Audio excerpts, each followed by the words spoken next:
We're good? Okay.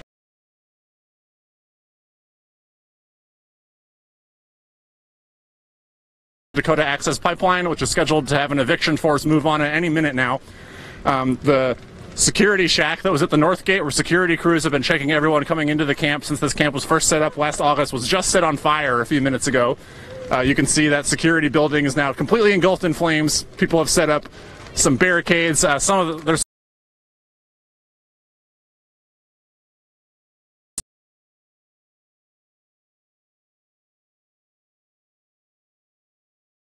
attempt to enter through the north gate path, which is the main entrance to this camp. And you can see there are some police vehicles staging behind us. They've been here all day. There's also some mainstream news vans down the road. We tried to go down that area to stream earlier. We were stopped by a North Dakota Highway Patrol trooper who told us that only media that's checked in with the governor's office can go that far. We notified them that we're here and are intending to report, but we didn't sign anything saying that they won't be liable if they arrest or injure us, which they were demanding for the credentials they were handing out. And so there are some people still remaining in camp as it gets close to 2 p.m. here. We've spoken with some people who said they do plan on being arrested in passive resistance, staying in the camp, claiming this as their treaty territory under the 1868 Treaty of Fort Laramie. And so there's still some vehicles. We've seen supplies being evacuated from camp right up until the last minute, which should be any minute now.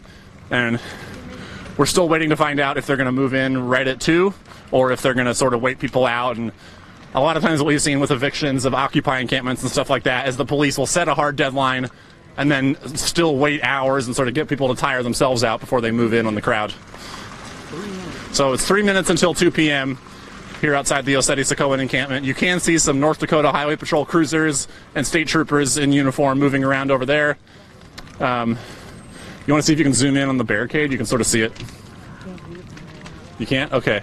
So there's still, I can see groups of different sheriffs and law enforcement officers at their barricade over there. There's some police cars driving out of it, but it doesn't seem to be the full force. I imagine whatever force they do come in with, usually it's the MRAP armored vehicle, sort of a tank-like looking thing that you'd expect to see in a war overseas. And then like a platoon of sheriff's deputies in riot gear with riot shields and batons. And we haven't seen any of that yet, but we are assuming they will bring that out soon. With some of these vehicles moving here on the road, we might be able to get a better view. I can see some small groups of sheriff's deputies in riot helmets and stuff talking around cars down 1806. And so, can you zoom in on that American flag down there? The big one? Yeah.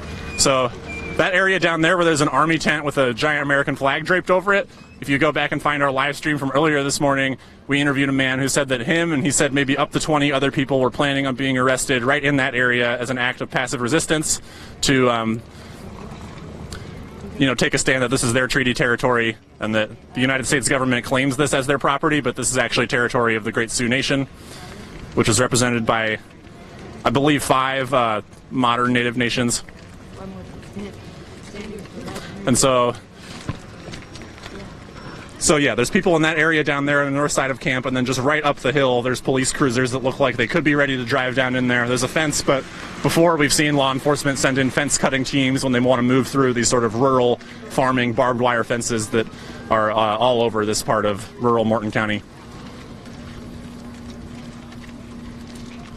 So yeah, it's basically just like a cluster of media by the north gate as the security shack burns. There's a few medics around, and there's some people in camp, but not very many at all. Seems like almost everyone has vacated camp. I mean, there's still some people left inside.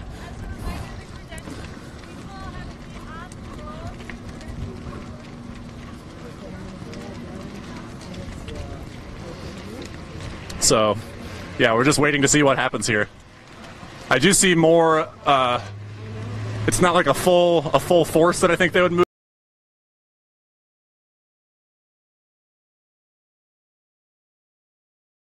Sort of close to that area where people told us that they were planning on being arrested. 2 o'clock. Yeah, it's 2 o'clock right now. Someone just announced.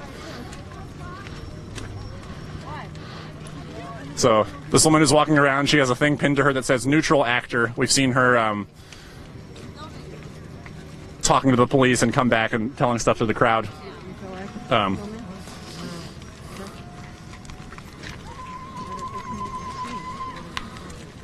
Excuse me, the credential zone is on the road. You must be on the road itself. Your credential to work. Oh, she's saying that the credential zone is on the road. But what if you don't have their credentials? Then doesn't matter where you are. Okay. They wouldn't give us any.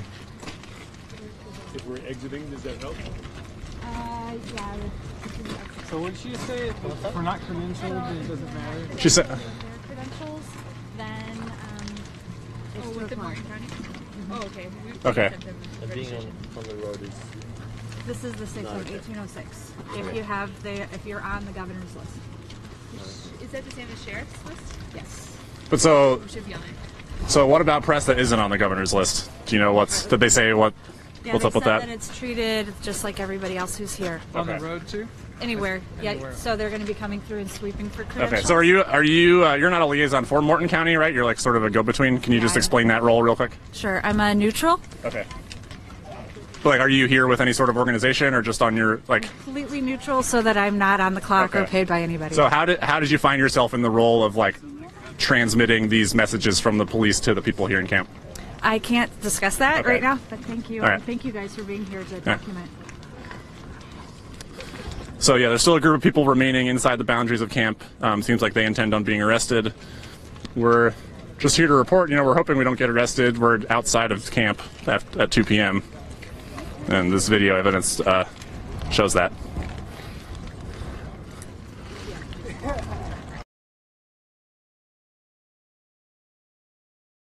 I notified the information center that Unicorn Riot reporters were intending on being here and documenting today. And then they responded saying, please fill out this form.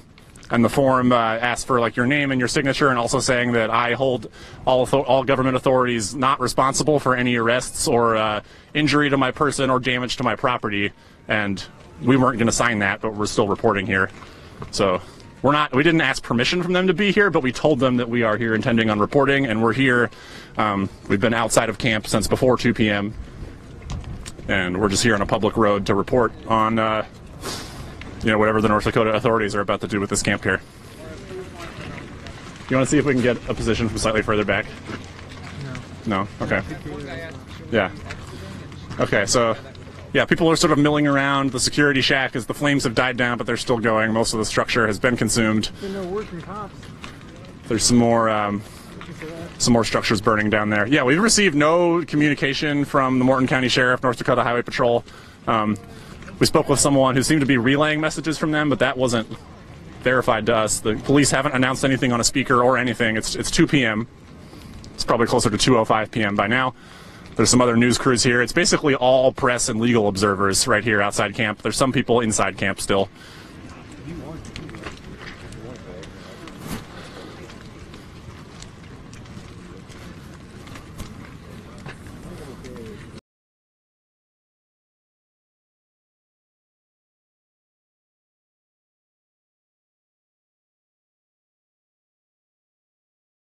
Very clearly in favor of the Dakota Access Pipeline and in favor of law enforcement out here. So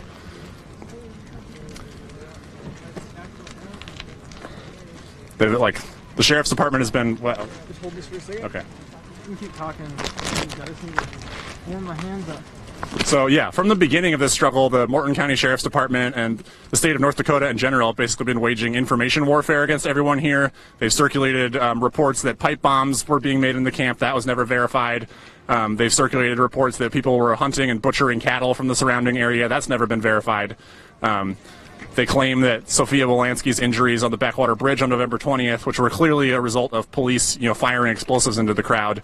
They claim that that was a result of protesters making explosives out of a butane camping stove canister, which is basically scientifically impossible. So the same authorities that have been, saying a lot of things about these camps and the water protectors and the pipeline, some of which are demonstrably false, are also now putting themselves in the position of getting to decide who is and isn't allowed to report here on this eviction, and that's just not something we could go along with in good conscience. We're here to show you what's going on. And we're also, out of the camp before the deadline, so we're hoping we'll just be able to report here freely without government censorship or repression.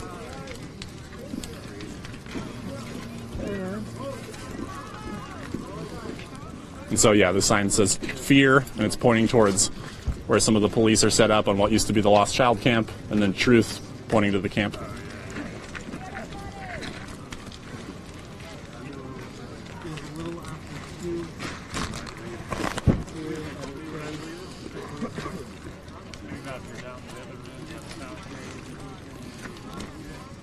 So yeah, that's basically where things are at. We're just going to keep the stream up until the eviction starts and try and cover it for you as well as we can, while also doing our best to remain safe ourselves, so we can keep reporting for you. And yeah, if anyone wants to help us continue this coverage, we're going to keep at it after today's eviction. You can go to our website, unicornriot.ninja, and click on the tab that says support our work. We're funded mostly by one-time or recurring online donations. Or also on that page, there should be a Amazon wish list we have if you want to help us get some gear, bring you better media in the future. So yeah, you can see there's people here remaining in camp. There's some law enforcement activity over here, but they're just kind of standing around talking. It seems like they're going to try to wait people out. That's like a really common tactic with evictions of encampments like this. It almost seems like best practices on law enforcement is just get people to tire themselves out before you move in on them.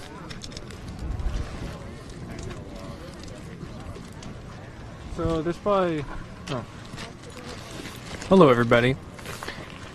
I had to take a break from doing the video camera because my fingers were freezing off. I lost my boot this morning and had to replace that. It's been an interesting time. So right now it looks like there's a few hundred people left inside the camp. There's drones flying overhead. There's many different types of law enforcement in the area. Most of them are north of the 1806, or I guess they're on 1806, just north of the Ochete entrance. And there's other undercovers driving up and down the road, taking GoPro video of people, getting license plates and intelligence. There's BIA who are erecting checkpoints, like new checkpoints every few hours maybe since the last 24 to 48 hours. Checkpoints have been moving around. And so yeah, right now there's just people that are mingling around waiting for the police to come to evict the camp. So we're here in North Dakota. You're going to check out our website, unicornriot.ninja, check out more of our media. If you like what you see and you want to support us, go to that support your work or support our work tab and drop something in the hat for us there. It helps us get nice waterproof boots so we can walk around in this mud and bring you this amazing live stream from the ground. Oh, my shoulders are tired. I think wearing this vest is a bad idea.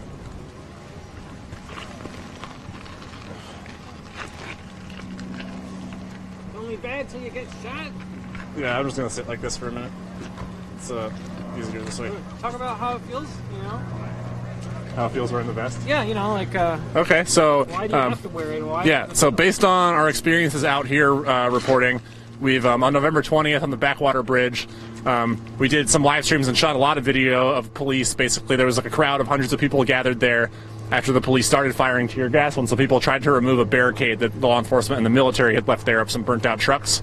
Like, the burnt-out trucks were left there as a barricade tactic by law enforcement, and people tried to clear them out, saying they wanted to open up that barricade so ambulances and traffic could go freely from here to the Bismarck-Mandan area.